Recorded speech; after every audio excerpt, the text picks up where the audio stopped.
What's good, guys? Here's 25 small updates Minecraft should have added by now. Wouldn't it be cool if you could turn dirt blocks into paths? Instead of having to wait for that dirt to grow grass on that one single spot?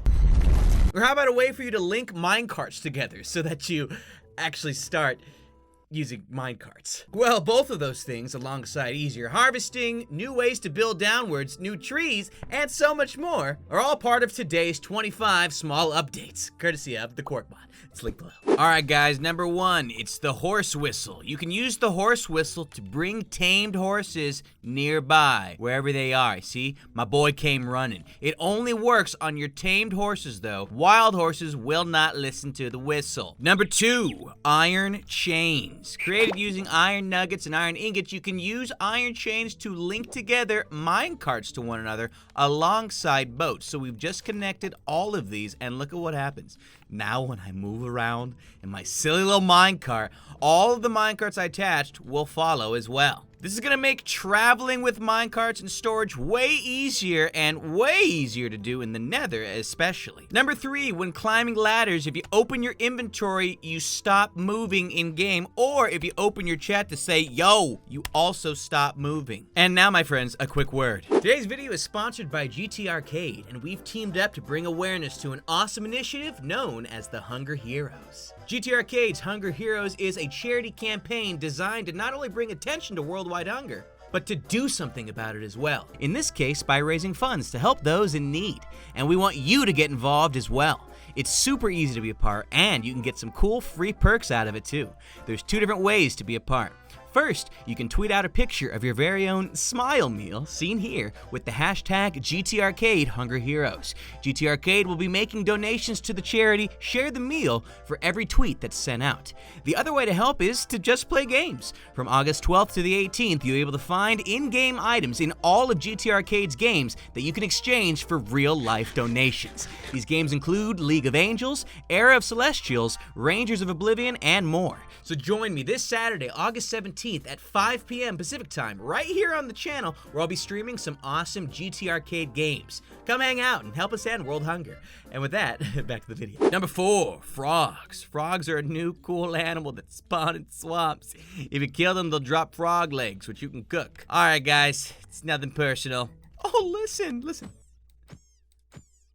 What a lovely sound! Well, kind of sad, but hey, we got frog legs, nice. Sorry guys, today is not your day, but Wednesday is. And so yes, number 5, you have crabs now, in-game, beautiful. Crabs are animals that spawn on beaches, and if you kill them, they can drop their meat or their shells. Check it out, boys. Now, one thing that's quite interesting about crabs is the fact that they're not hostile. However, if you run into them, their pincers will automatically nick ya, so you'll want to watch out for those guys. But yes, as I said before, they will drop specialty items, shells, beautiful meat, love it, crab legs, delicious, shell fragment, not as much. But the best part of all are these crabs will dance when near a jukebox. Listen in, play the jukebox.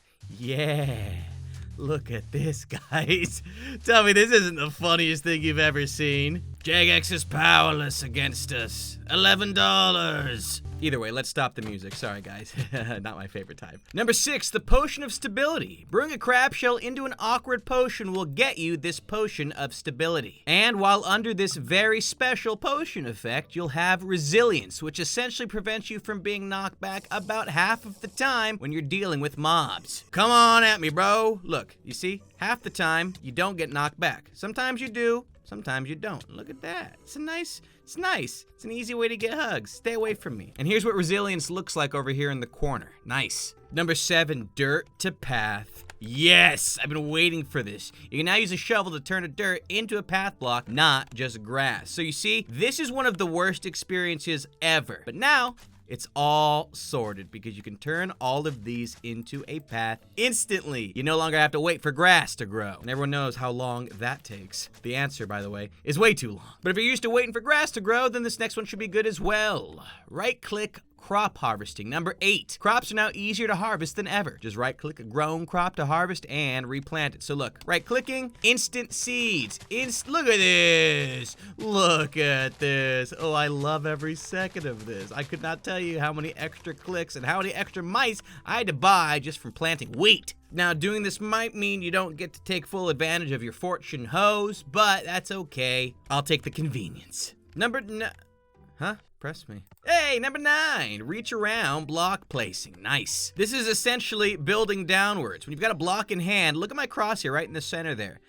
If you're careful, you'll see some brackets appear right as you're on the edge there. And look, we've placed a block underneath the block that we're standing on. And we can continue to do that, spiraling downwards, making a staircase, honestly, wherever we need to. And look how much further down you can do it. You can go down quite a few blocks doing that. That was fantastic. Look at that. This is great. This is a builder's dream, by the way. No longer do you have to worry about carrying a water bucket with you or doing scary, death-defying jumps just so you can get downwards in a safe manner. This is revolutionary, to be honest. Oh, I love it. Oh, I love it so much. Yo, y'all think I can make this jump?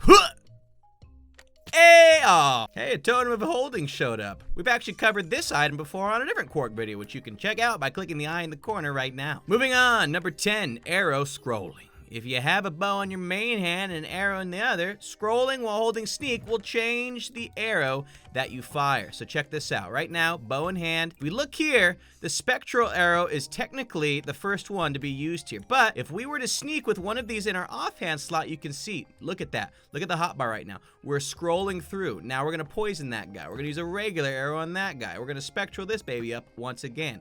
Fantastic. It's instantaneous arrow swapping wherever you need it. This is very good. Number 11, iron grates. Iron grates require 4 iron bars and are not only cool for decoration, but can also be used for a safe trash can. That's because you can walk right over an iron grate, but items will fall right through. What's more, animals are scared of walking on top of a grate, so it's a great, way to keep your mobs in place. Sorry, Betsy, y'all never stood a chance. Number 12, rope. It's a new block that can be used to descend.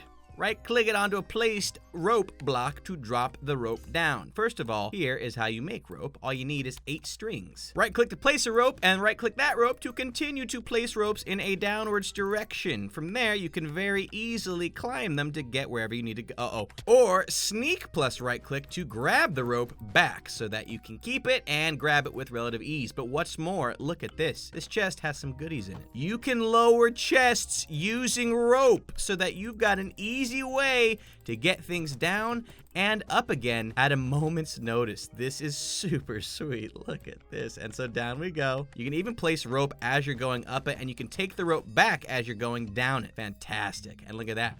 Diamond still in hand. Next up, number 13 and number 14, jasper and slate. We'll start with number 13, jasper. Jasper and slate are 2 new rock types that can generate in caves. Jasper generates in hot biomes and slate in cold biomes. So here's an example of a jasper cave that you may happen across when you're exploring underground. Very cool. Very cool. Look, I'm always down to have new cave types to explore. This is really sweet. I'd be thrilled to come across this in my world. Plus, look. Look at what we got. White sprouts. You can eat these, you know. Now let's show you exactly what the slate's gonna look like on this side. Found only in cold biomes, it reminds me more of like an icy type stone, which is really nice and could make for some fantastic building decorations in game. I just love the look here. This is really cool. But so check out this next cave. Number 15. Cobstone. Cobstone is a new variant of cobblestone that spawns in spider caves, which will rarely spawn under plains biomes. That's right, spider caves. Good thing there's no spiders nearby, or I'd be a little bit concerned. But let's show you what a spider cave actually looks like. You can find these when exploring random cave systems underground. And tell me you wouldn't be thrilled if you did. And what the heck is going on over here? Violet cave crystal? Dude, there's so many things this mod has. I've actually done like 10 videos on Quark, so there's a playlist you could probably check out as well. I like the idea of the cobbed stone. It looks like they took the cobble out of the stone and just left like the borders of it. Interesting stuff. Number 16 and 17. Number 16 being swamp oak and number 17 being blossoming trees. These are new trees that will spawn in your world. Aside from looking cool, their main purpose is to allow you to get saplings of their leaf types. So look at this. This is the new swamp oak tree. They will replace trees you normally find in swamps, which are just oak trees. Now we've got a swamp oak sapling. So you can grow these special tree variants in whatever biome you want. And of course over here we've got a beauty indeed, the blossoming oak tree. Fantastic. These spawn in small quantities found in mountain biomes, and there's a sapling variant for it as well. So hey, I'm never mad about new tree opportunities. These things are beautiful and will make for some seriously talented builds. Yes. The trees also always appear to be very big. I haven't seen a small one yet. We've only planted 3 trees in fairness, but they've all been enormous, so I'll take my chances. What's more, as another feature of Quark, you can turn leaves into little leaf carpets.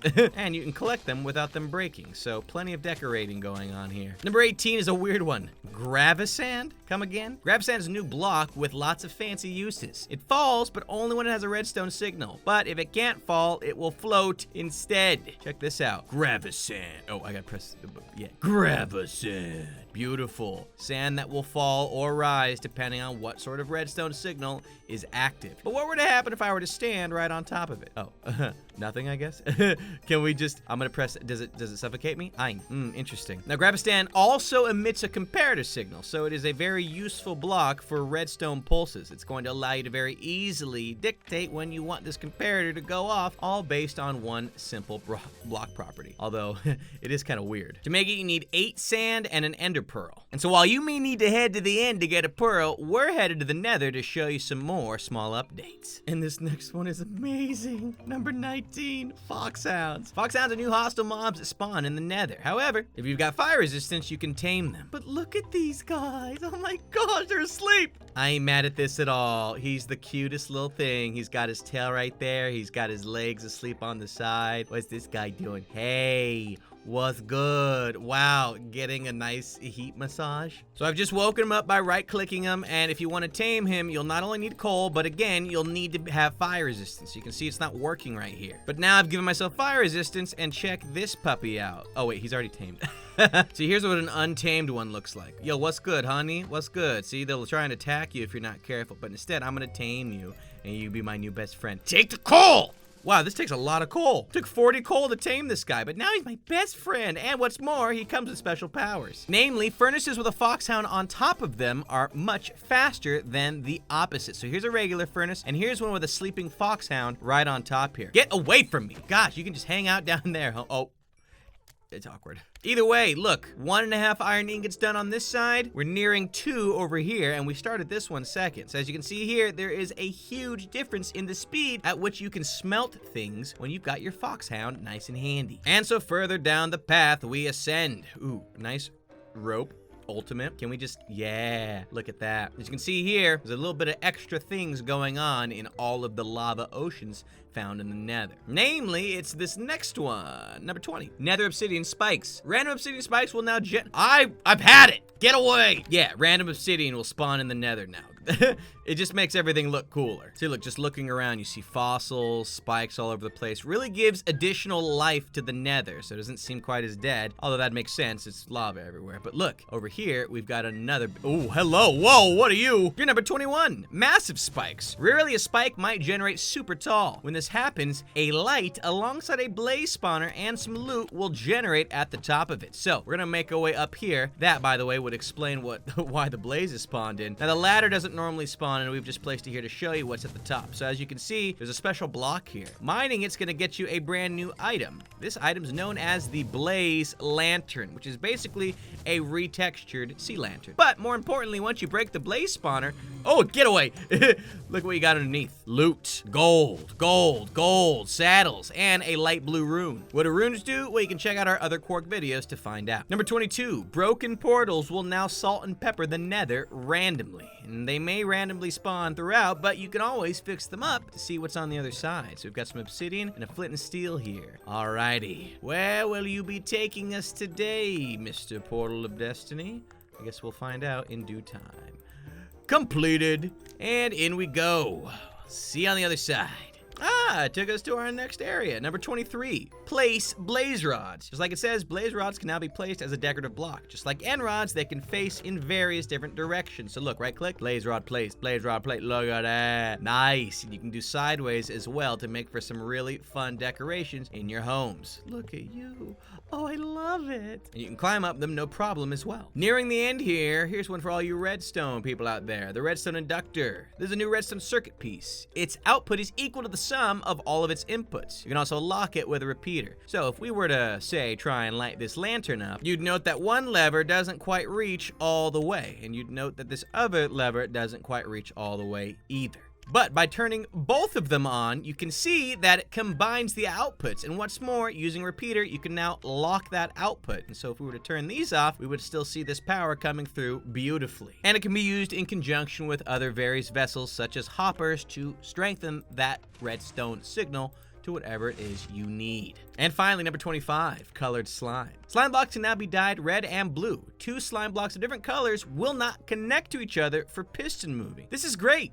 This means you can now pick and choose what you want your slime blocks to do, and they don't need to interact with each other any longer if they are not the same color. This is very useful. But it gets even more useful because look at it over here. You can now combine different slimes to not only get different colors, but to allow them to share some of their properties. Combining basic colors into secondary ones will allow some of the blocks to connect to the ones made of their base colors. So we've got red, blue, and green here. If we were to combine some of these together, blue and green would get us cyan, blue and red would naturally get us magenta, and of course, green and red gets us yellow. And so looking over here, you can tell that this blue is not necessarily related to the yellow slime block in any meaningful way, since you don't use any blue to make that yellow slime block. But if they were adjacent to one another, blue is part of this cyan, which is part of this green, which is part of this yellow, which is part of this red and magenta, they will in fact interact with one another. So you can pick and choose how to combine your slime blocks. But hey, that's it, my friends. Let me know in the comment section which of these Quark features was your favorite. And we'll see you later.